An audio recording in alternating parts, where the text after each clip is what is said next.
students, welcome back to Sankalp 2026 series. Okay, and today we are in the second class of chemistry of chapter solutions. So you can see this is part 2, and this video is going to be very important, as we are going to discuss the most important topic of this chapter, that is colligative properties. From here, maximum number of questions will be asked in your KCET as well as in your PU2, even in your CBSE Board examinations, right? So if you are an aspirant of KCET, Board or your CBSE, so please watch the complete video.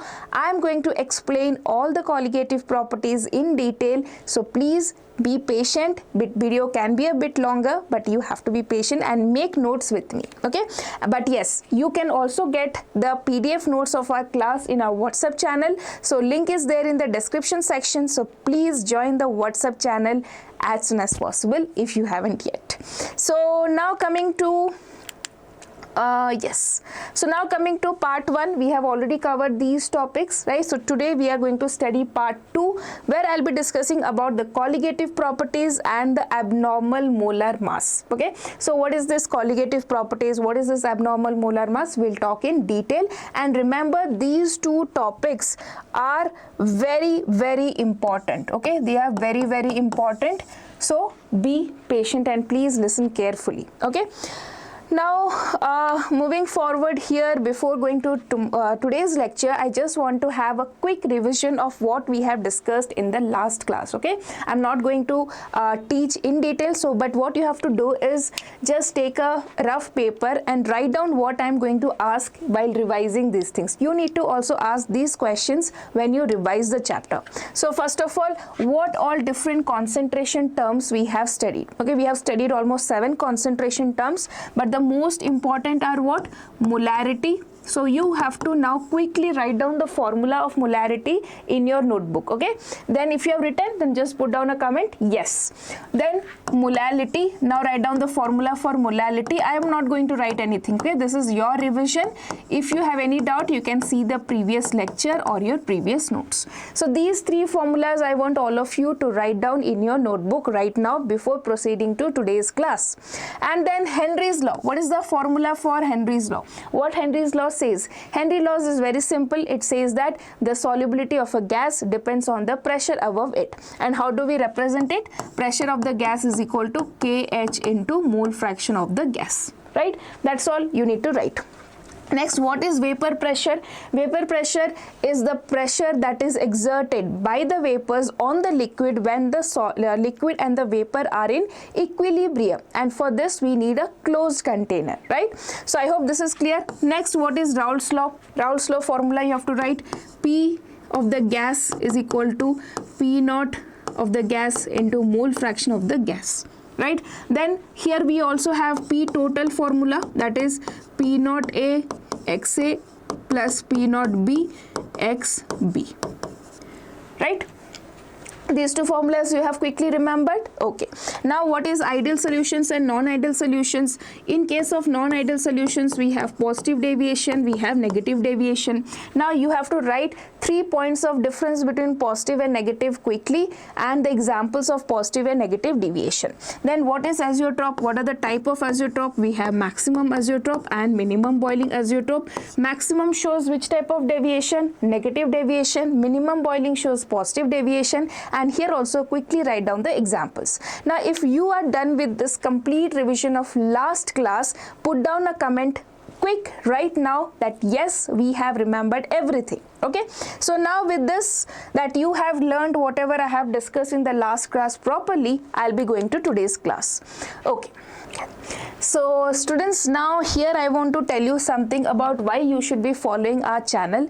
Definitely we are I can say very proudly that one of the best channel that is giving you free content for KCET, your PU preparation, and we have a proof for this. We have the students who have studied from our batches and have got very very good rank in your KCET. You can see here 171 rank. We have Prajwal S, we have Kiran Kumar 443, Diksha C 693, we have Samisha 752, Sachin 934, and here the list is continuing here. Harshit, Chinmaya, Tanmay, Sahil, Kirtana, Atharva, Anshuman, Akash, Gagan, and these students have also, you can listen to their interviews. We have taken their interviews and they have told how trustworthy, how relevant is this session for your KCET examination.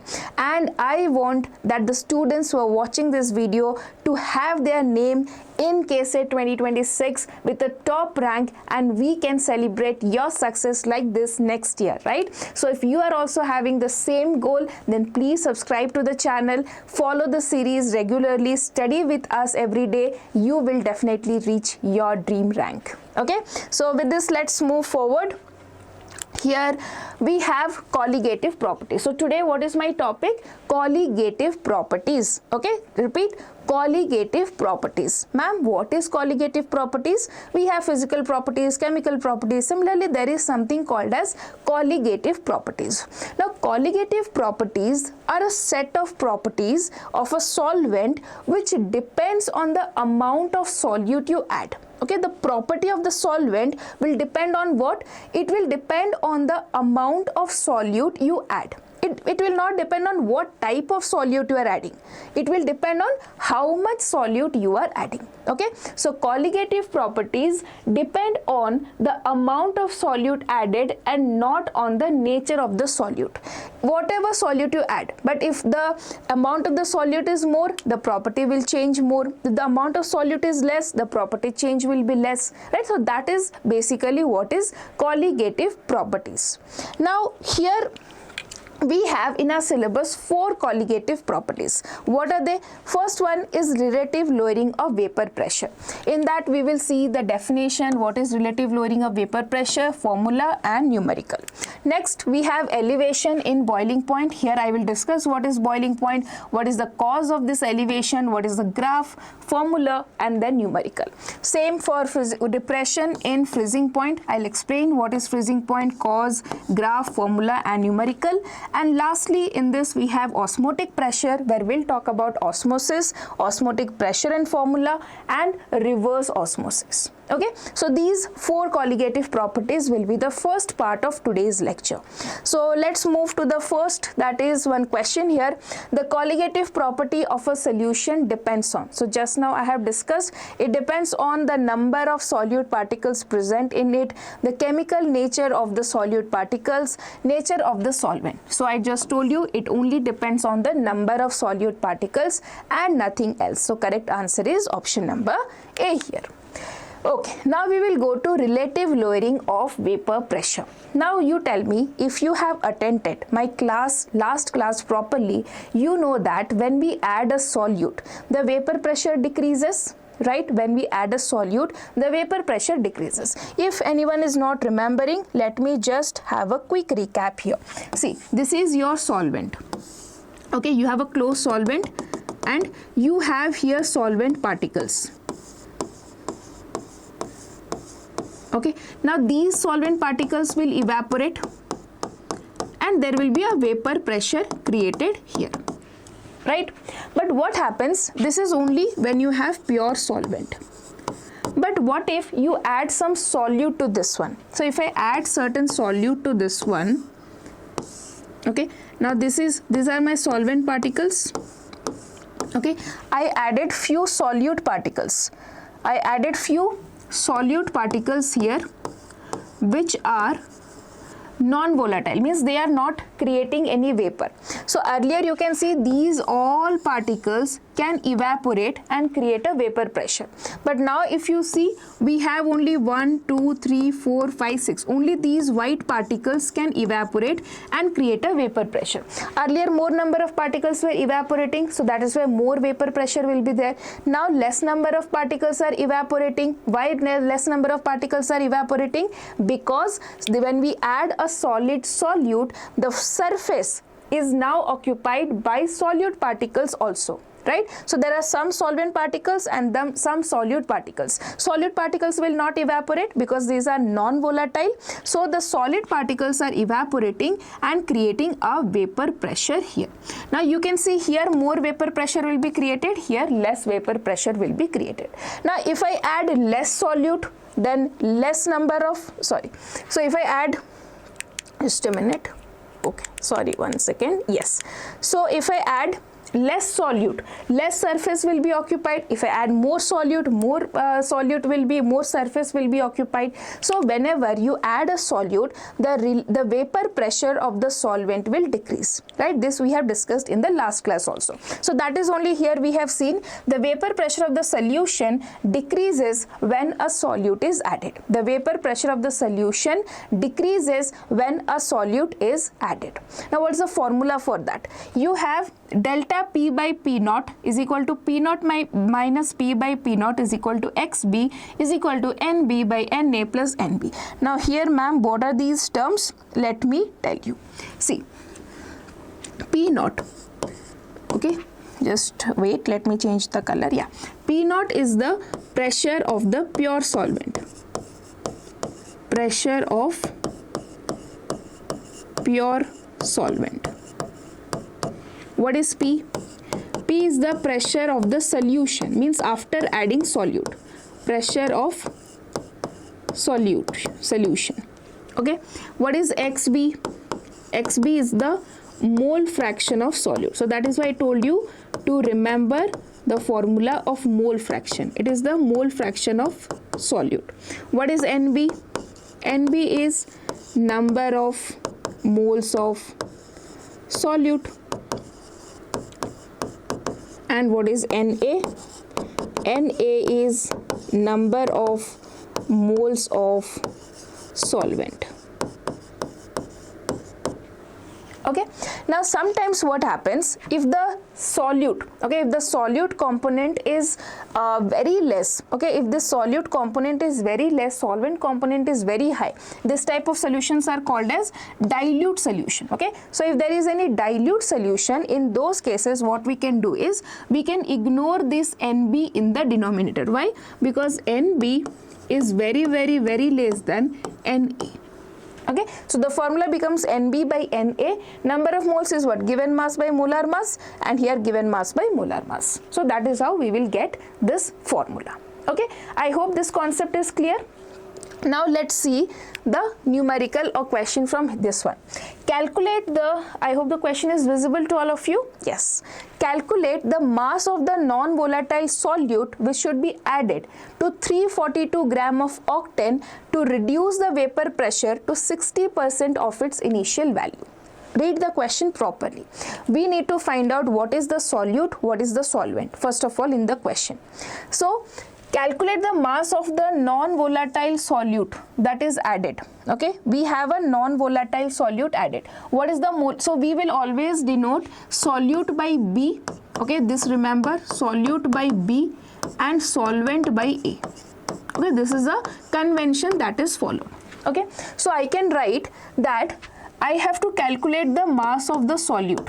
Okay, WB. I have to calculate the mass of the solute. And its molar mass is given to me 40. So molar mass of solute is how much? 40. Okay, which should be added. This solute is to be added to 342 gram of octane. So what is the mass of octane? 342 gram. Can I calculate the molar mass of octane? Yes, definitely. Octane formula is what? Octane formula is C8H, 8 2s are 16, 17, 18, right? C8H18. If I solve this, how much I will get? 12 into 8, right? Plus 18, molar mass I am calculating. So it is 96 plus 18, right? So how much I will get? 9, 10, 11, 114, right? Yes. So I can write this one as 114. Okay, so now can I put the formula? What the question is now asking, how much of this solute is to be added to 342 gram so that the vapor pressure of this one is decreased to 60%. Let's assume that the initial pressure was 100%. Now it is decreased to 60%. So what was the P naught value? Means original pressure is 100 and reduced to 60%. Means what is the final value? 60. So now can I put the formula? P naught minus P by P naught is equal to XB, which is equal to NB by NA plus NB. Right? So NB by NA plus NB also we have to solve here. Right? So can I just calculate here NA value? See, if I calculate NA value, given mass by molar mass, 342 by 114, it is equal to 3. Right? 3 4s are 12. So I have got this value. Okay, now let's calculate. So P naught is 100, P value is 60 divided by 100 is equal to NB value is how much? NB value I have to calculate. So let me keep it as NB. NA is 3 plus NB. Right? Now if I solve this, I'll get 40 by 100. I can cancel. I'll get 4 by 10. 4 by 10 is equal to NB in by 3 plus NB. Now let's cross multiply this one. So what I will get here? 4 into 3 plus NB. Okay, 4 into 3 plus NB equal to 10 NB. Right? Now I can just do this calculation. This one will give me 12, 4, and this if I subtract, I'll get 12 equal to 6 NB, and somewhere NB will be equal to 2. Right? This I got. This is the number of moles of B. Right? So if I have number of moles of B equal to 12. Number of moles of B is equal to 12. Now what I can do? I can solve for mass of this WB. Right? So that will be equal to NB into molar mass. So that is 2 into 40. So I will get 80. So what is the mass of the solute to be added? 80 gram. That is option number A here. Okay. Let's see the next question. 2.5 gram of a non-volatile solute is dissolved in 100 gram of water. If the vapor pressure of the water is 100 mmSg at that temperature, the vapor pressure of the solution is. Okay, let's see. You have 2.5 gram of non-volatile solute. So that means WB is how much? 2.5 gram. Molar mass is 94. So MB is how much? 94. Okay. Dissolved in 100 gram of water. So WA is how much? 100 grams. MA, molar mass of water, we all know it is 18 grams. Right? If the vapor pressure of the water is 100 mmHg, so we know that the vapor pressure of water P naught is 100 mmHg. Right? Then the vapor pressure of the solution. So what is the vapor pressure of the solution? P value we have to calculate. So let's put the formula. So here can I use that since it is a water, I can assume that it is a diluted solution, and I can use this formula, that is P naught minus P by P naught is equal to XB, and here I am taking XB is equal to NB by NA. Okay, so in the previous question it was not octane, it was not water solution, right? Here it is a water solution, so we can assume that this, we can consider this formula for easy calculation. So okay, let's try this one. What is P naught value? 100. P value I have to calculate. P naught value is again 100. NB, number of moles of B will be, so this one I can further expand like this, WB by MB into WA by MA. Any doubt here? Any doubt here, students? I hope this is very clear. Direct formula we are putting. Okay. Now WB value is 2.5. MB value is 94. Clear? Into MA is how much? 18, and this is 100. Right? So I can cancel this 100 and this 100 first of all. Okay. Next, can I do any other thing? Okay, let's try solving this one. 2.5 mass is given 94, right? Okay, so let's just solve this one. So I have 100 minus P is equal to Okay, so I have cancelled this 100 and this 100. Okay, so 22.5 divided by 94 is there into 18. So I'll just take this one on this side in this step. Sorry. Yeah, so what I can do here is I'll just write it in this way. See, what I can do, I'll take this term here and this term on this side, normal arithmetic question. So I have this one, 2.5 into 18 by 94 is equal to P. Okay, now our task is to solve this question. So 2.5 into 18, so I can multiply 2.5 into 18. So 18 5 is 90, so I have 9 here. 18 2 is 36, 36 plus 9 is 45. So I have 45 here. 45 by 94. So I have 45 divided by 94. Okay, I'm just doing normal division here. So I'll put decimal. I can have 4.4 something, right? 4 4s are 16, 4 9s are 36 plus 1 37. I will have 84 here. Then I can have one more round. 8 9s are 72, 8 4s are 32. So 0.48 something I'll get. 100 minus 0.48. So I have 100 minus 0.48. Okay, so if I subtract this one, how much I will get? Something 99 point something I'll get, right? 10 minus 8 is 2, 9 minus 4 is 5, and then I will get 99.52 is the value for P. So do I have any option like this? Yes, that is option number C. Okay, next we'll go to the next colligative property, that is boiling point, elevation in boiling point. Now what happens when a solvent is there, and if you add solute to that solvent, the boiling point of that solvent will increase. Means suppose if water boils at 100 degrees Celsius, if you add some solute to that, okay, if you add some solute to that, then what will happen? The boiling point of water will no more be 100 degree, it will increase. Okay, so how much it will increase, that will depend on how much solute you have added. I hope this colligative property is clear. When we add a solute, the boiling point of the solvent increases. Okay, now what is exactly boiling point? We know that boiling point is the temperature where liquid changes to vapor. Then what is this temperature? At what temperature liquid changes to vapor? So here you have to understand something which you might not be knowing, that the liquid boils at that temperature when the vapor pressure of the liquid is equal to the atmospheric pressure. So let me explain this one in a plain yeah. So now you see, suppose here you have a liquid, you have a closed solution, okay, and here you have a liquid. Now as we have discussed many times, vapor pressure, right? So this one will evaporate and they will create some vapor pressure here. I'm just drawing clouds type. Okay, so here some vapor pressure is created. Now this is a closed container, and at this one is the atmosphere. Okay, here we have atmospheric pressure. Okay, what is outside?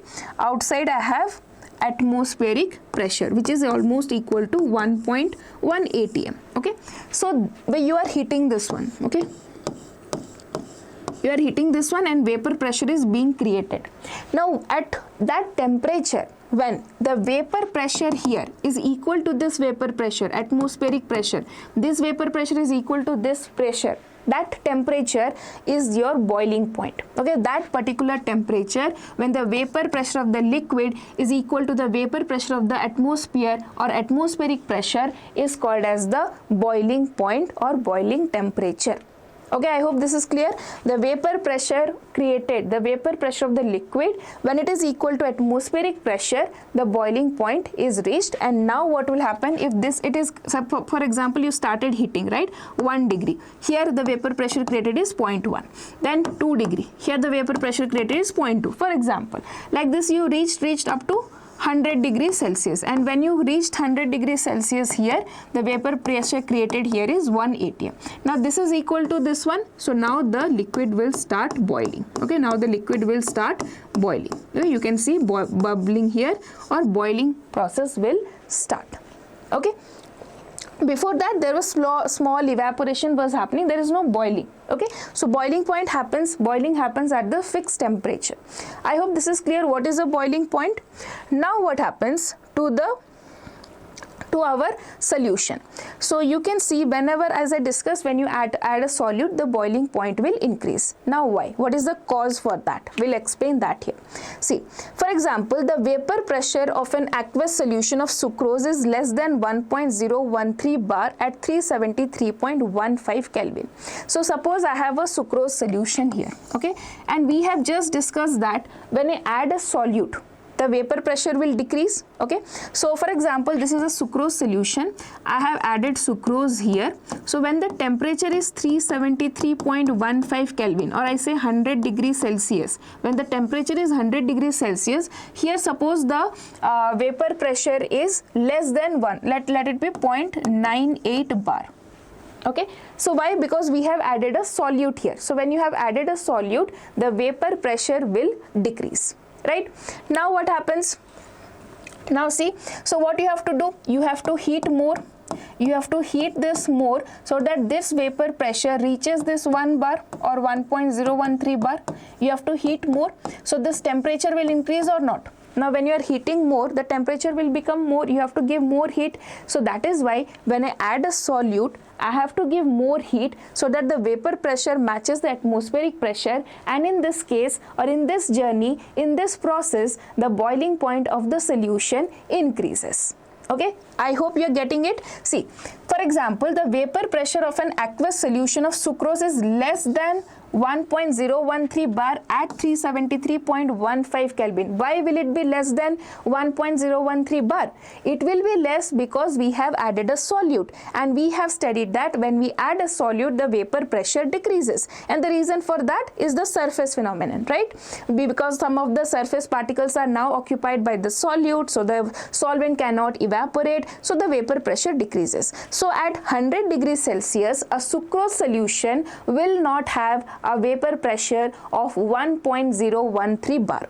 So what we have to do, in order to make this solution boil, its vapor pressure must be increased to 1.013 bar. Its vapor pressure must reach this 0.98 must go to 1.013 bar by raising the temperature above the boiling temperature of the pure solvent. So now it is already at 100 degree, it is not reaching this 1.013 bar. So what you have to do, you have to heat it more.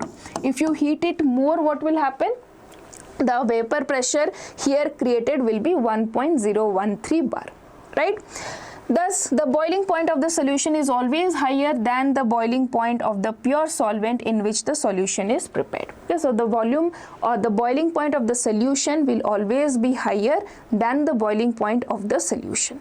Okay, now we will see here a graph and try to understand this one. Okay, so now see, what is the condition that boiling, when will the boiling point reach? The boiling point reach when the vapor pressure of solution is equal to atmospheric pressure, right? This is the condition.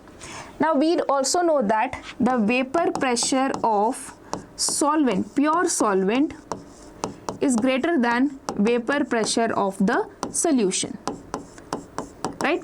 So if I just draw a curve for vapor pressure and temperature, okay, vapor pressure and temperature. So this orange one which you see is the vapor pressure of the solvent, and vapor pressure of the solution will be less than that. So this is the vapor pressure of the solution, right? Now what happens? This is your atmospheric pressure. So at this point, the solvent and the atmospheric pressure is same. So that is the boiling point, that is T0B. We denote the vapor pressure or the boiling point of the pure solvent as T0B. Now what happens? This solution reaches this atmospheric pressure at this point. So it will have a boiling point of TB. The boiling point of the solution is denoted as TB, and we have a formula here, that is TB is proportional to molality. What is molality? I have discussed the concentration term. So delta TB will be equal to remove this proportionality constant, KB into M. KB is a constant. What is KB called as? KB is equal to molal elevation constant. Molal elevation constant. Okay, now what we have, now this delta TB can be written as TB minus T naught B. Okay, what is TB here? TB is the boiling point of solution, okay, and T naught B is the boiling point of solvent. Right, TB minus T naught B is equal to KB into M. KB is a constant and M is nothing but molality. So M is your molality. Clear? Okay. Now let's try to solve a question here. Okay. Okay. An aqueous solution containing 1 gram of urea boils at 100.25 degree Celsius. You can see boiling point of water is how much? 100 degree. But when you have dissolved 1 gram of urea to that, the boiling point has now increased to 100.25 degree Celsius. Now the aqueous solution containing 3 gram of glucose in the same volume will be. So the question is very tricky here. So I have a solution, okay, where I have dissolved 1 gram urea, okay, and this in the same in some amount of water, and the boiling point of this one is 100.25 degrees Celsius. Now the question is asking me that if in this same volume of water, okay, you have taken the same volume of water, instead of 1 gram of urea you have dissolved 3 gram of glucose, okay, then what will be the boiling point of this solution? So we know that elevation in boiling point is a colligative property and it depends on the amount of solute, not on the nature of the solute. Whether you are adding urea or glucose doesn't matter. It depends on the amount of solute. So here how much moles of urea you have added? Number of moles of urea is given mass by molar mass. What is the number of moles of glucose you have added? Again, given mass by molar mass. 1 by 60, 1 by 60. Same amount of moles you have added. If the amount of substance added is same, the colligative property will be same, the boiling point will also be same. So that is why this is also 100.25 degree Celsius. Okay. Let's move to the next one. The boiling point of benzene is given to me 353.23 Kelvin when 1.8 gram of a non-volatile solute was dissolved in 90 gram of benzene. The boiling point is rated to 354.11 Kelvin. Calculate the molar mass Kb for the benzene. Calculate the molar mass of the solute. This is the full stop here. Kb for benzene is this much. The value of Kb is given to you. Okay, let's calculate. What is the boiling point of benzene? Pure benzene boiling point T naught B is 353.23 Kelvin. Okay, and 1.8 gram of non-volatile solute is added. So what is WB? 1.8 gram of non-volatile solute was dissolved in 90 gram of benzene. 90 gram of benzene. So I can write WA is 90 gram of benzene. Okay. Boiling point rated to 3. So what is the increase in the boiling point? TB is 354.11 Kelvin. Okay. Calculate the molar mass. And next what I have? Kb value. Kb value is 2.53 Kelvin kilogram mole inverse. Okay, Kelvin kilogram mole inverse. Okay, now let's solve this one. We have delta TB is equal to T naught B minus TB is equal to Kb into M. And for molality, I can write W2 by M2 into 1000 by W1. So what I have to find out? You have to find out the molar mass of the solute. Means MB you have to find out. Right? MB or M2 you have to find out. So let's substitute the value here. 354.11 minus 353.23. Okay. Then I have Kb is equal to 2.53. W2 is 1.8. by M2 into 1000 by WA is 90. Right? Now can we solve this? Yes. So I can just write down this 1.8 as, I'll write this 1.8 as 18 by 10. Okay, I generally find easy in this way, so I'm just writing 18 by 10 here. So I can cancel 1 0 1 0 here. 18 ones are 18 fives are, right? Then I have 5 ones are 5 20s are. So I can have now subtract this first. So 35411, and then I have 353.23. So 11 minus 3 8, 10 minus 2 8. So I have 0.88 here, right? So I have 0.88. Okay, 0.88 is equal to 2.53 into 20 by 20 by M2. So I can solve this one. M2 is equal to 2.53 into 20 divided by 0.88. So what if I solve this? I'll get 2 3s are 6, 2 5s are 10, 2 2s are 4, plus 1 5. Then there is a decimal here, and then 2 decimal, 50.6 divided by 0.88. So if I solve this one, I will be getting, so let me just solve this one, 5060 divided by 88. Okay, so you can know here 506 is there, right? So you just have to find the first number that can go here. 6 8s are 48, 6 8s are 48, plus 4 52, that is more, so it will definitely be 5, right? And here also you can see 0.88, you can round it off to somewhere around 1 if you round it off, so somewhere around 50 answer should be there, and I have only one option with that, 58, so the correct answer is option number A. If you solve this, 5 8s are 40, 5 8s are 40, plus 4 44, so I have 66 here. Then again this one, so I can have 6 8s are 7 8s are 56, 56, 57.5 I will get, which is approximately equal to 58. Okay. Next we'll go to freezing point or depression in freezing point. Like how when you add a solute to a solvent, the boiling point is increasing. In the same way, or in the opposite way, I can say, when you add a solute to the solvent, the freezing point will decrease. Okay. So when a solute is added, the freezing point of the solution decreases, and that is called as depression in freezing point. Now how can you see? Okay, first of all let's talk about what is freezing point. Now just now we discussed what is boiling point, right? So one second, yeah, we discussed what is boiling point. Similarly, let's talk about what is freezing point. Okay, I'm taking the example of ice.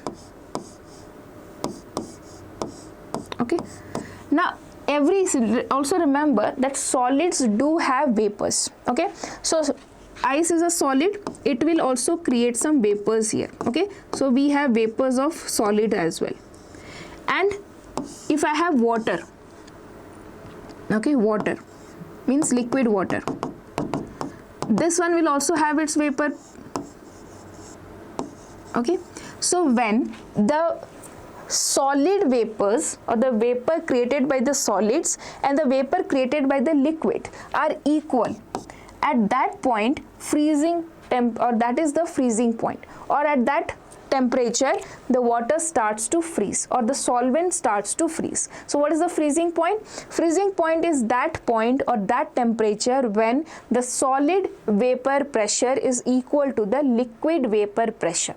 I hope this is clear. Solid vapor pressure is equal to the liquid vapor pressure.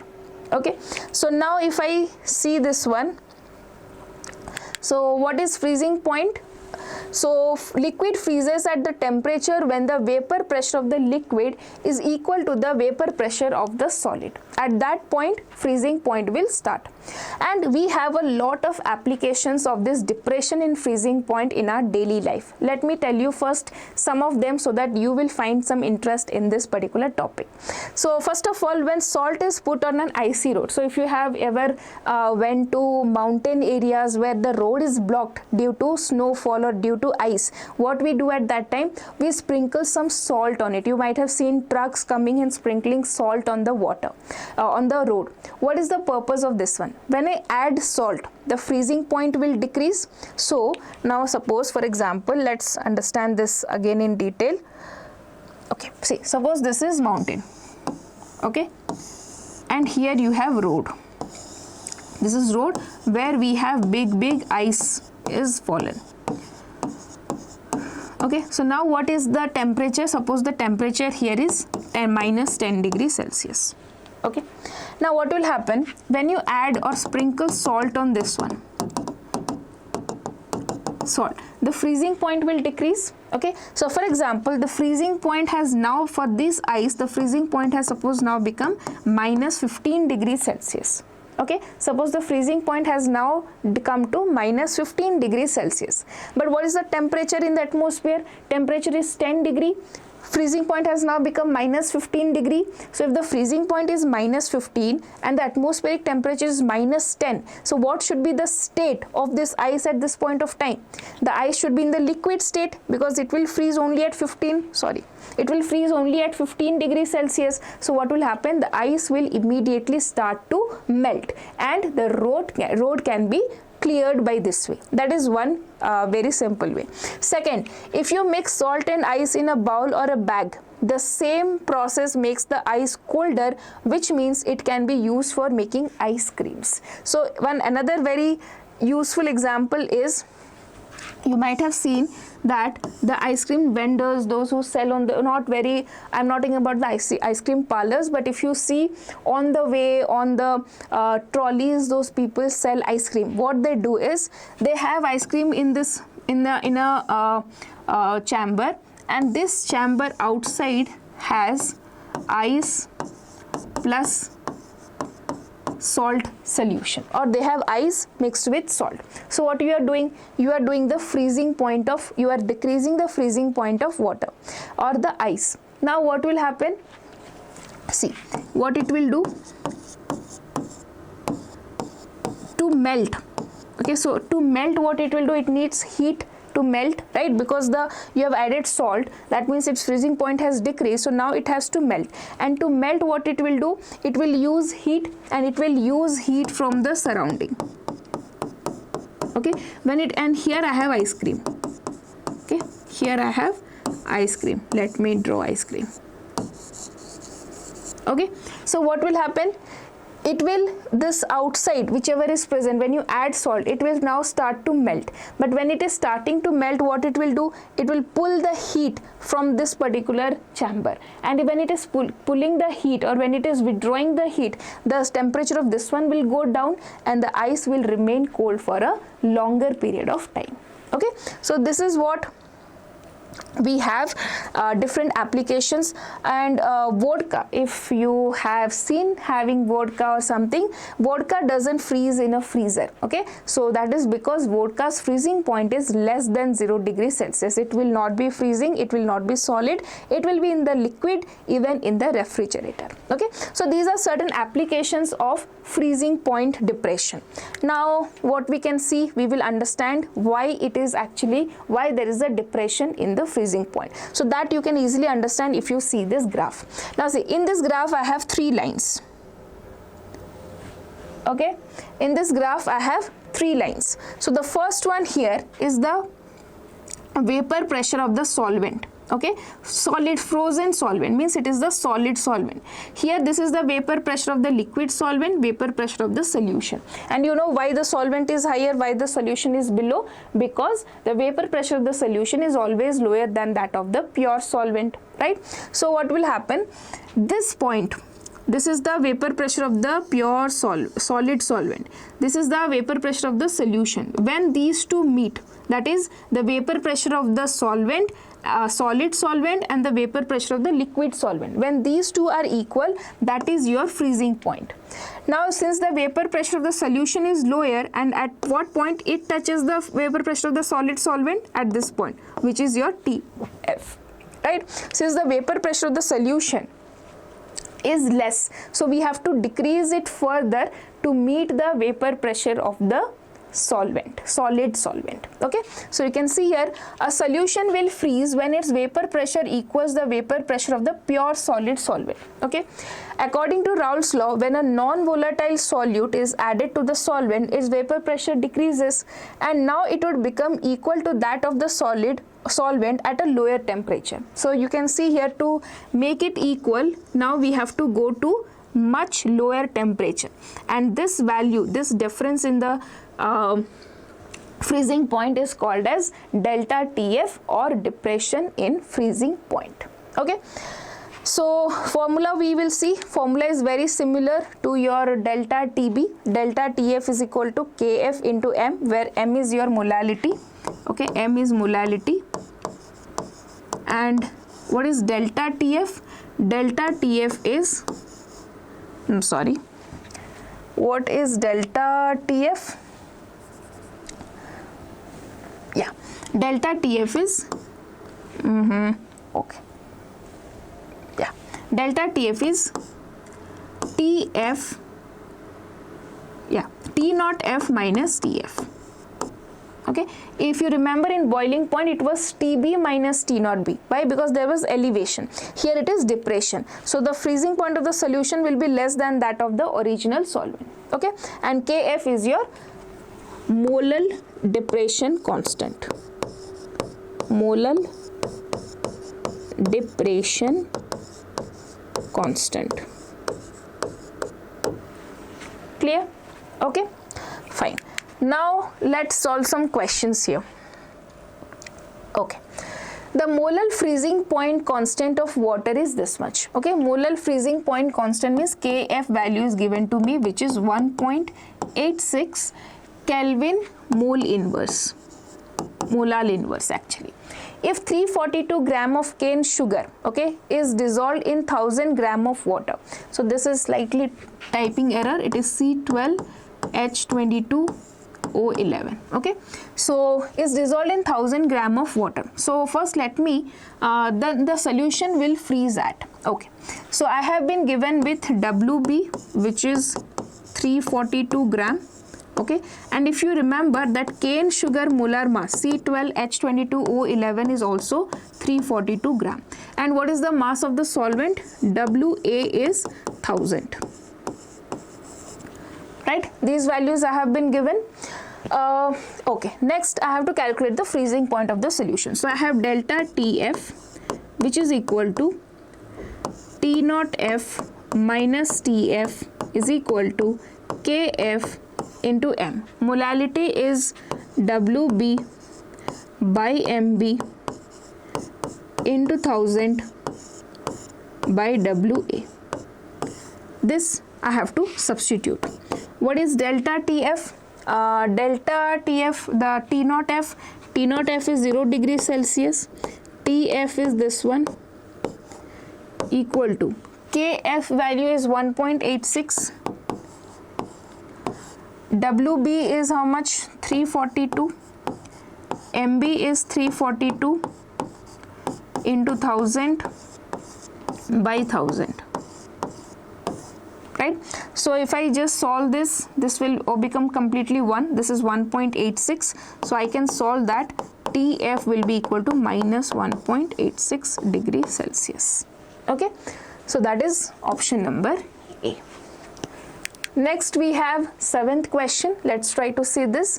45 gram of ethylene glycol is mixed with 600 gram of water. The freezing point of the solution is. So you can see that first of all, very easy question, this one, very a good question. So you are mixing ethylene glycol with water, right? So solvent is water, and water freezing point will decrease, right? We know depression in freezing point. So what is the freezing point of water? 273 Kelvin or 0 degrees Celsius. So it will be less than 273 Kelvin, right? So I cannot have 370 or 373 because it has to be less than 273. So I can eliminate these two options. Next, if you see 273.95, it will, the value is 273.15. So here also this one will also not be the answer. Correct answer has to be option number B. Okay, so with this trick you can easily solve, but I'll also tell you how to solve by formula. So I have 45 gram of ethylene glycol. So what is WB here? 45 grams. MB, let's calculate molecular mass of ethylene glycol, C2H6O2. So let's calculate like this. 12 2s is 24, 24 plus 6 is 30, 30 plus 16 into 2 is 32, so 30 plus 32 is 62. So I got MB equal to 62 grams. Next we have 600 gram of water. What is WA? 600 grams of water. Freezing point of the solution is there, okay. KF value is 1.86. Freezing point of the solution we have to calculate. Okay, so I have this formula, T0F minus TF is equal to KF into molality, where I can write W2 into M2 into 1000 by W1. So here when I'm using 2 and 1, just let me tell you, 2 is similarly for solute and 1 is for solvent. Okay, 2 is for solute and 1 is for solvent by nomenclature. So T0 value I know 0 degree minus TF, I have to keep it like this. KF value is 1.86. What is W value? 45. This is 62,600. Right, so I can see here this 0 I can cancel. I can have 62 ones are 62.03. You can see 3 2s are 6, 3 6 are 18. So I have here 3 5s are 15, 3 4s are 12 plus 1 13. Okay, one more 6 is remaining here, right? So let me first cancel that one. Wait. Yeah. So I can cancel this one. 3 as 0.01 and 3 2s are 6. Then I have 2 1s are 2 5s are. So I have 5 5s are 25, 5 4s are 20 plus 1 22, right? And I have 0.0, so 2.25, right? So what will be the value of what you have to do? Yeah, so what is the value of TF here? TF is minus 2.25 degree Celsius. I have to convert it into Kelvin. So I will add here 273, right? 273 minus 2, something you will get 270.95. So option number B is the correct answer here. Okay, next, the use of common salt, that is NaCl or CaCl2 anhydrous, is made to clear the snow on the roads. So on the application part I told you, it is used to clear the snow on the roads. What is the reason for that? This causes a lowering in the freezing point of water. Yes, freezing point of water decreases. A lowering in the melting point of ice. So if the freezing point of water is decreasing, melting point of ice will also decrease. Ice melts at the temperature of the atmosphere present at that time. So that is what I explained you, minus 15 and minus 10. Now the freezing point of ice has decreased, but the atmosphere is still having the same temperature. So at that time what will happen? Ice will start to melt. So all of this is correct. Option number D here. Okay, now we'll move to the last colligative property, that is osmotic pressure. So before understanding osmotic pressure, you need to understand what is osmosis. Okay, so let's first focus on osmosis. So I have explained here. So just see here, you have a membrane, okay, a semi-permeable membrane. So first of all, what is a semi-permeable membrane? You should know what is a semi-permeable membrane. A membrane that allows only solvent. Okay, through this through this membrane only the solvent particles can pass, the solute particles cannot pass. Okay, so what is osmosis? Now see, this is sugar molecule, this red colors are sugar molecule, this blues are water molecule. Okay, now what happens here is, here the solvent molecules will move. Okay, who will move? Solvent molecules. Why? Because through this membrane only solvent molecules can move. So solvent molecules will move from a region of low concentration. Low concentration means where the solute concentration is low. This side one sugar molecule, so this is low concentration. This we have high, more number of solute particles, so this is high concentration. Okay, so the solvent particles move from a region of low concentration to high concentration. So what will happen? The solvent particles are moving from this side to this side, means water particles are moving from this side to this side. If water particles will move, what will happen? This side will decrease, this side will increase, and that is what you can see here. So how can we explain osmosis or define osmosis?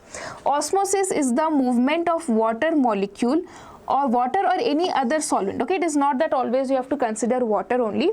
It is the movement of water or another solvent across a membrane, across a semi-permeable membrane. Now semi-permeable means the membrane which allows only the solvent particles to move from an area of high water concentration. See, this side less solute is there, that means more water is there. So from an area of high water concentration or low solute concentration, right? Solute concentration is low, water concentration is more, to an area of low water concentration and high solute concentration. Okay, that is called as your osmosis. Now what is osmotic pressure here? So now this osmosis is taking place. Suppose I want to stop this osmosis. I have to apply some pressure on this side. Okay, I have to apply some pressure on this side. So the pressure that just stops the flow of solvent, the pressure that is applied just to stop the osmosis is called as your osmotic pressure. So what is osmotic pressure? The pressure that is required to stop osmosis. And if you remember here only, you remember that osmotic pressure is denoted by pi symbol. Okay, we'll discuss the formula in the next slide. What is the formula of osmosis? Osmotic pressure, pi equal to C dot R dot T. What is C here? So C is molarity. Okay, in all other two formulas we use molality, but here you should remember C is molarity. Okay, capital M. What is R? R is gas constant.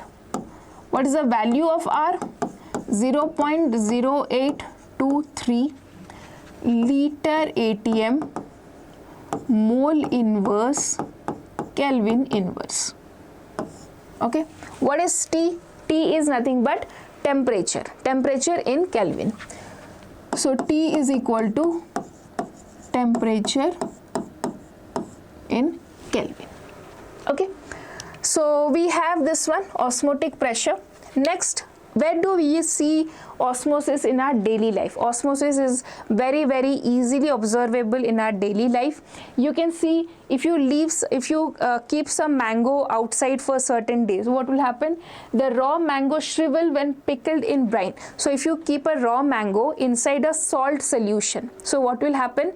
The salt solution is having less water, inside the mango there is more water, so the water will come out from the mangoes to the solution. Okay, so just imagine you have this one. Okay, you have a mango here.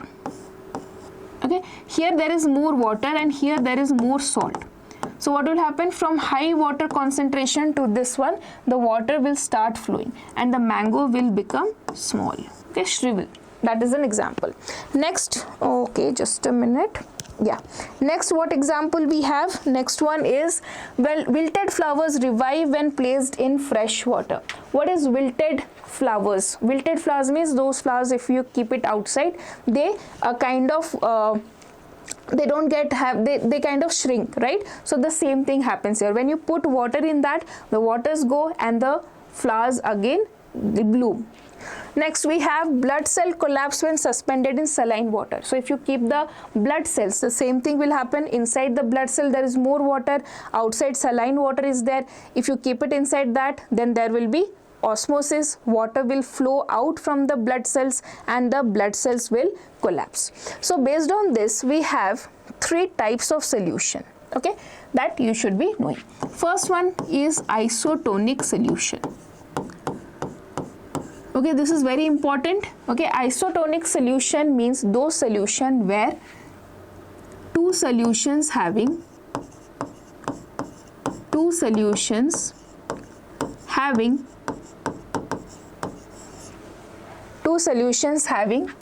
same osmotic pressure. Two solutions having same osmotic pressure is called as isotonic solution. Hypertonic means hypertonic solution. So if two solutions are there, one solution's osmotic pressure will be more than the other if they are not equal. So hypertonic solution means solution with more osmotic pressure. What is hypotonic? Solution with less osmotic pressure. Okay, so this is three types of solution. Isotonic is very, very important. You get a lot of questions here, so please remember this one. Okay, now we'll go to something called as reverse osmosis. Okay, if you have understood osmosis, reverse osmosis is just the reverse of that. Now see, so what I did, see, you have fresh water and you have salt water. So in which direction water will flow? Here there is less concentration, right? See, in which direction water will flow? Water will flow from this direction, right? This is osmosis. Now if I apply osmotic pressure, so here suppose I apply a pressure which is equal to osmotic pressure, then what will happen? Osmosis will stop, right? What is the definition of osmosis? The exact pressure that is needed to applied to stop osmosis. So if I apply certain pressure here, that the osmosis just stops, that is called as osmotic pressure. Now but if I apply pressure greater than the osmotic pressure, okay, if I apply pressure greater than osmotic pressure, then what will happen? The salt water will start flowing on this side.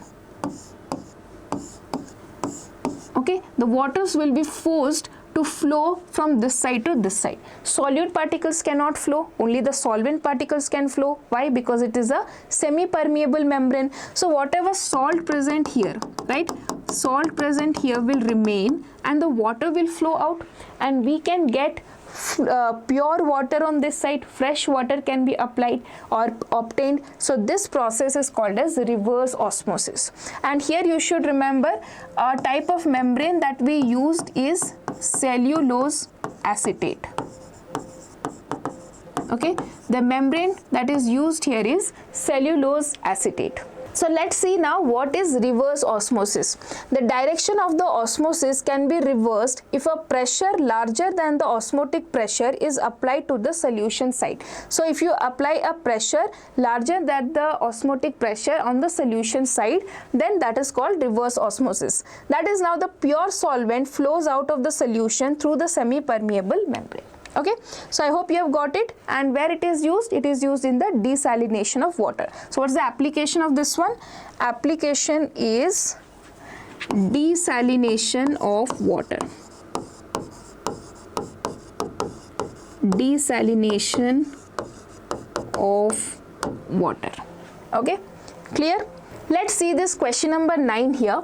The decreasing order of osmotic pressure of 10 gram of glucose, 10 gram of urea and 10 gram of sucrose when dissolved in 250 ml of the water is. So if I know that the osmotic pressure formula is what? C into R into T, or I can say that given mass by molar mass into 1000 by volume into R into T, right? So this MB and osmotic pressure. What is the relation? So I can say that osmotic pressure is inversely proportional to molar mass. So if molar mass will be less, then osmotic pressure will be high. Now if I see first one for P1, what is the molar mass? Glucose, right? So 180. Next you have urea, P2, that is 60. Next I have P3, sucrose, that is 342, right? So if the mass is less, osmotic pressure will be high. Mass is 60 grams, so osmotic pressure will be the highest here. So I have P2 highest, only one option. Then I have 180, P1, right? Then I have 342. Option number C is the correct answer in this. Okay, fine. So now let's move to the next topic, that is abnormal molar mass. Now what is this abnormal molar mass and when do we have this problem? So let's understand this one with an example. Okay, so for example, you are calculating. So generally all this colligative properties, what are we using it for? So if you observe all the colligative properties, so just let me write the formula for all the colligative properties and show you. For example, if I write for relative lowering of vapor pressure, right? So delta P by P naught is equal to XB, where XB can be written as given mass of the solute by molar mass of the solute into given mass of the solvent by molar mass of the solvent. So this MB we can calculate using this particular formula. Similarly, if you see delta TB is equal to KB into molality, where I can use WB by MB into 1000 by WA. Here also I can calculate this molar mass of the solute, the same for freezing point. And if you see osmotic pressure also, I have C into RT, where I have WB into MB into 1000 by volume in ml into R into T. Again here also you can observe this MB I can calculate. So basically I can say that this colligative properties can be used to calculate molar mass, right? Now what happens is, now the case arises, so I can basically say that these colligative properties are used to calculate the molar mass, okay, of the solute. Now what will happen, see, suppose you will be having these datas, right, and using this formula you are going to calculate the molar mass, okay. So now what may happen is, suppose for example you are taking a solute as KCl, okay, that is your potassium chloride, right? So what will happen when you calculate, for example, you are calculating the elevation in boiling point in a solution where you have added KCl, okay. So what will be the problem here is, here the boiling point you will calculate, but KCl, just assuming that there is one molecule, but KCl behaves as two particles, okay, it behaves as two particles where it is K plus and Cl minus, okay. So the value of molar mass that you will be calculating will be using, you will be thinking that okay, this is only one molecule, but actually it behaves as two particles, and we know that colligative properties depends on the number of particles. So that is why there may be an error in the calculation. So to stop this problem or to prevent this problem, we introduce something called as Van 't Hoff factor, okay. So now let's understand this one. What is Van 't Hoff factor? So abnormal mass, all of you understood what is abnormal mass. So first of all, this is abnormal mass is caused in the case of association or dissociation of the solute. For example, in KCl it has dissociated, right? But there can be certain cases where there is association also. The solute particles, two particles you have added, but when they went into the solvent, they became one particle. So there is a possibility of association also. Now, such a molar mass that is either lower or higher than the normal value, okay. So when these type of anomalies exist, the calculated molar mass will be either higher or lower than the correct value. So this molar mass is called as abnormal molar mass, and it is corrected by using something called as Van 't Hoff factor. So you can see here. So what is the Van 't Hoff factor is denoted by this symbol I, and here we have formula for I. There are three important formulas. One is your normal molar mass by abnormal molar mass. Then you have observed colligative properties by calculated colligative properties, and lastly number of particles after dissociation divided by the total number of particles before dissociation. Always remember, this formula is very important and mostly used. So suppose if I tell you KCl, what is its Van 't Hoff factor? It is 2. If I have Na3PO4, so what is its Van 't Hoff factor? You will get Na plus 1 ion and PO4 1 ion. Sodium I will get 3 ions, PO4 I will get 1 ion, so I factor here is 4. If I have, for example, another case, I can say C6H12O6. So this is glucose, it won't dissociate. In those cases the Van 't Hoff factor will be 1, right? So these are the different cases where the number, so these are the number of particles after dissociation divided by the total number of particles before dissociation. Okay, fine. Now coming to the Van 't Hoff factor. So for dissociation, what is the this alpha? What is this alpha here? Alpha is degree of dissociation. Okay, so the degree of dissociation is equal to I minus 1 divided by n minus 1. Here I is Van 't Hoff factor, and what is n here? N is number of particles after dissociation.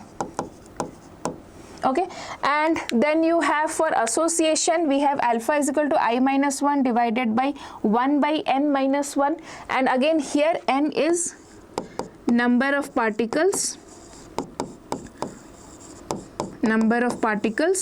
before association.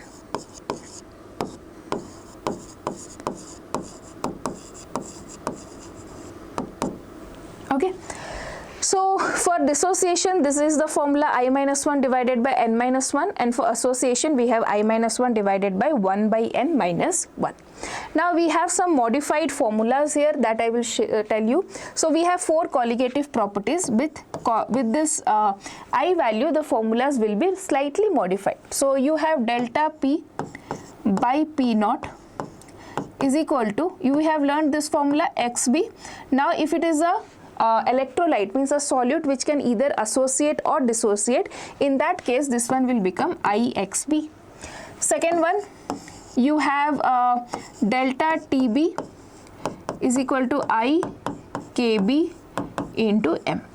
The third one, delta TF is equal to IKF into M. And the fourth one, osmotic pressure pi is equal to IC R and T. Okay, so just you have to add this I value before the formula. Okay, so with this the theory portion of today's class is over. I mean this whole chapter is over. Now let's solve some questions from this Van 't Hoff factor. So if alpha is the degree of dissociation of Na2SO4, okay, I have Na2SO4. So how will it dissociate? You can see there are 2 sodium ions, so I will have 2 Na plus and SO4 2 minus, right? So what is the n value here? That is number of particles after dissociation. 2 plus 1 3. Okay, fine.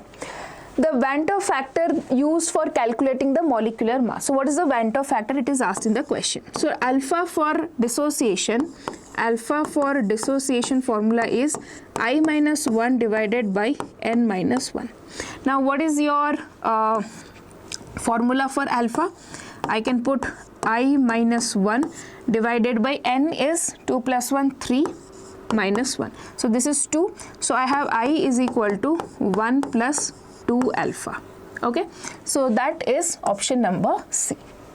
Now let's move to question number 11. Van 't Hoff factors for K3FeCN6 in very dilute solution is equal to Van 't Hoff factors of dilute solution of. So you have to compare the Van 't Hoff factor. In this Van 't Hoff factor is equal to which option? So if I see K3FeCN6, now remember, this you will study in the further chapters of chemistry. One chapter is the coordination chemistry. There you will study that if this square bracket is there, okay, so these type of compounds are called as coordination compound. What they are called as? Coordination compound. And these type of compounds will not dissociate. Okay, whatever remains in this square bracket, that all will be called or counted as one ion. So I have here K, 3K plus is there, okay, and you have one FeCN6. Okay, so total 3 plus 1, I have 4 ions. Okay, so I have to find in these options which option has 4 ions produced. So if I see option number A, okay, so I have NaCl, so that in that case it is 2, and I have B, BaCl2, 1 Ba and 2 Cl, so that is your 3. Then in option number C, I have AlCl3, so 1 aluminium and 3 chlorine, so here I have 4.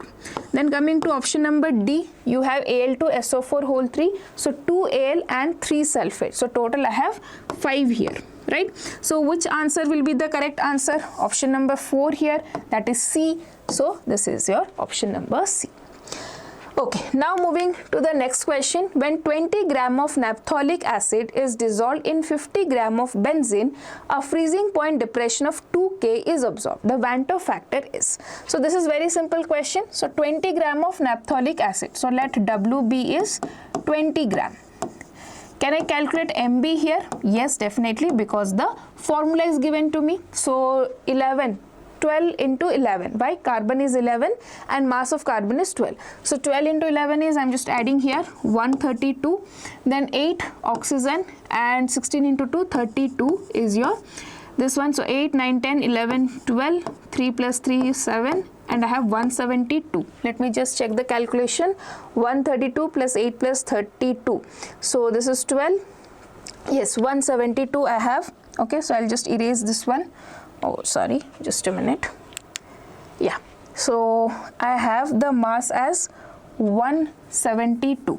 Okay, so now I can write down molar mass as 172. Next, what I have, dissolved in 50 gram of benzene. So what is WA? 50 gram. Then KF value I have is 1.72. Freezing point depression of 2K. What is delta TF? Delta TF is 2K. The Van't Hoff factor I is equal to. So I have this one, delta TF is equal to I into KF into M. What is delta TF value here? 2, right? I value I have to calculate. KF value is 1.72. Okay, and what is molality value? Molality value is given mass by molar mass. So 20 by 172 into 1000 by 50. Okay, so I can cancel this one. This one you can write it as 172 by 100, you can write down and remove this decimal. Okay, so 172 I can cancel. These two zeros I can cancel. 5 ones are 5 4s I got, and I value will be 2 by 4 or 0.5, right? So what will be the answer here? Option number A here. Okay, next question. A 0.01 m aqueous solution. So molarity given to me is 0.01, not molarity, molality, okay, is of K3 FeCN6 freezes at 0.07 degrees Celsius. So what is delta TF? Delta TF is TF, T naught F minus TF. This is delta TF. So I can put T naught F is 0 minus 0.07, right? So that is equal to 0.07 degrees Celsius is your delta TF value. Degree of dissociation is asked. Of the, you have to find the degree of dissociation. Okay, that is what you have to find out. And the KF value given to you is 1.86. So let's calculate this one. So I have delta TF is equal to I into KF into M. Delta TF is 0.07. Then I value I have is, we have to calculate. What is the I value given? Okay, I value I have to calculate, sorry. KF value is 1.86 and molality is 0.01. Okay, so from this I can calculate the I value. So I will get I is equal to this one 7 by 1.86 I can write down, right? This is 7 by 100, 1 by 100, 100 got cancelled, so 7 by 1.86, right? Okay, now what I can do, I can just divide this value and find something value for this one. So I can write this one as 700 divided by 186, right? So let me try with 6. 6 is a 36, 3 48 plus 3 51, 6 5 it will go more.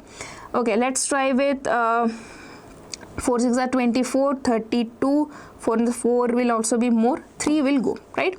3 6 are 18, then I have 3 is a 16 plus 1 17, 1 3 1s are 3 plus 1 4. Okay, so I'll get 2 2 2. Yes, next, oh sorry, something wrong I did, just a minute, 1 second. 3 6 are 18, 3 are 24 plus 1 25, 3 1s are 3 plus 1 5. So 3 6 are 18, 3 is a 16 plus 1 17, 5 78, 10 minus 8 2, 9 minus 7 2, 122 I'll get, right? Next, if I add one more 0, okay, then how much I can take? Can I take 9 here? So 9 6 are 54, 9 8 are 72.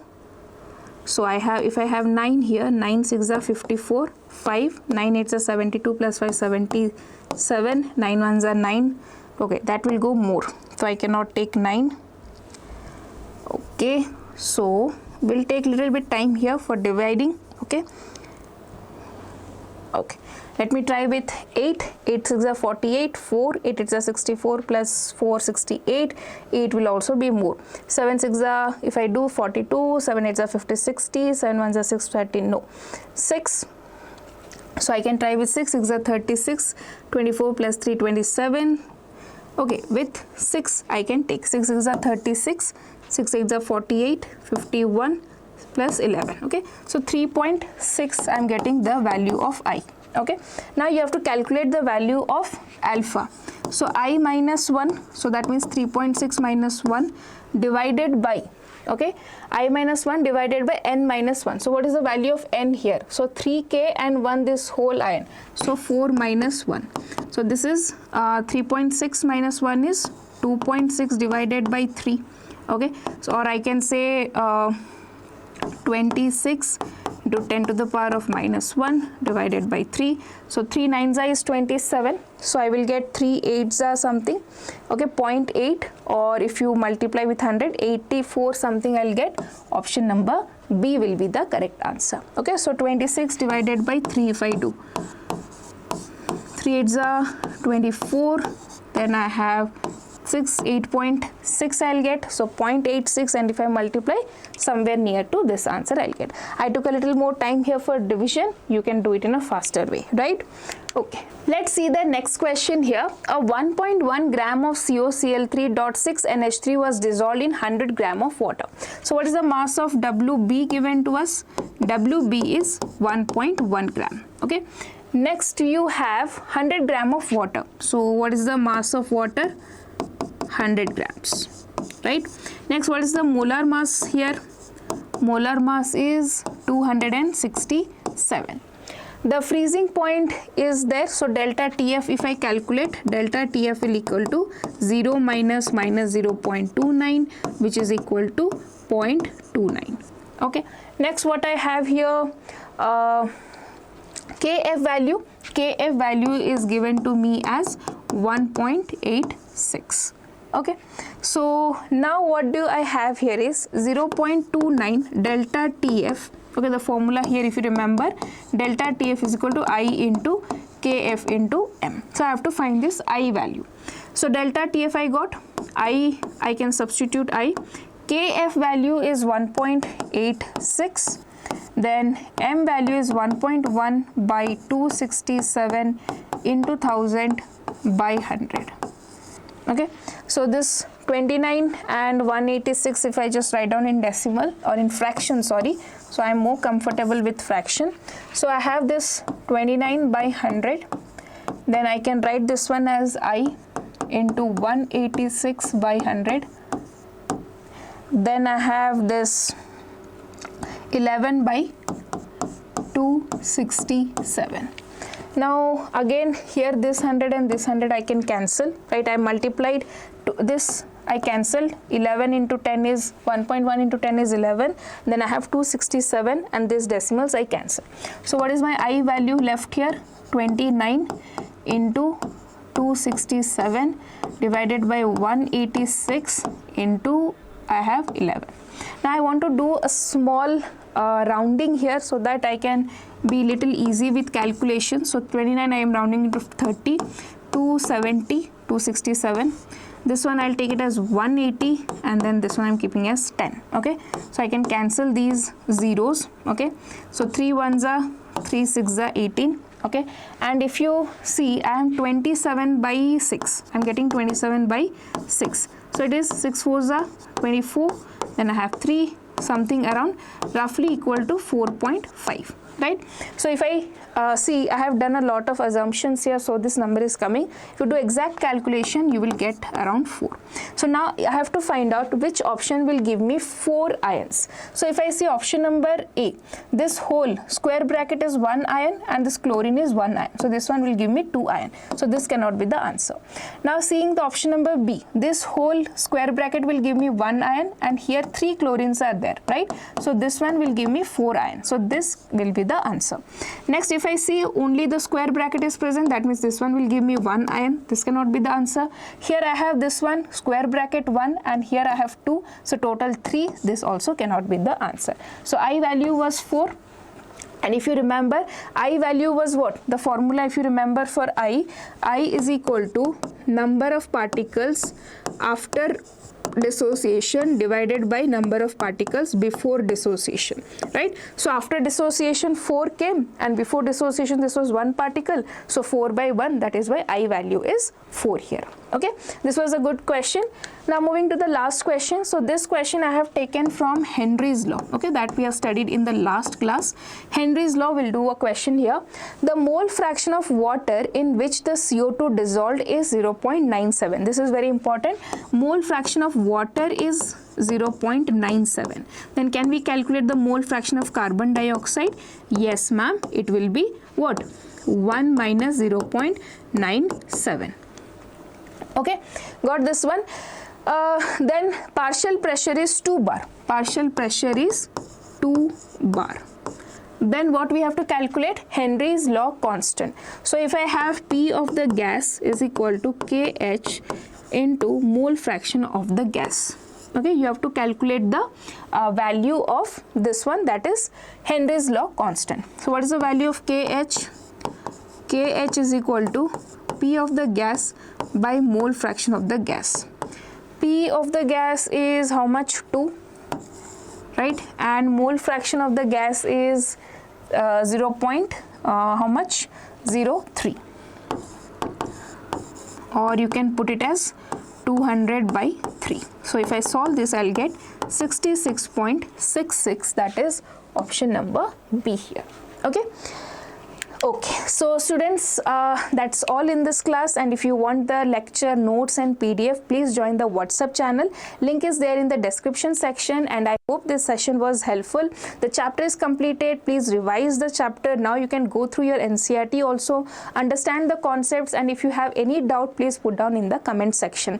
And in the next class, we are going to solve the KCET previous year questions so that you can have an understanding how much you have learned from this chapter. Okay, so that's all, students. Please revise this chapter on your Saturday, Sunday, weekends. Monday, I'll see you with KCET PYQs. And for JEE aspirants also, the next class will be JEE PYQs. So you also need to be thorough with this chapter. Thank you for watching and all the best.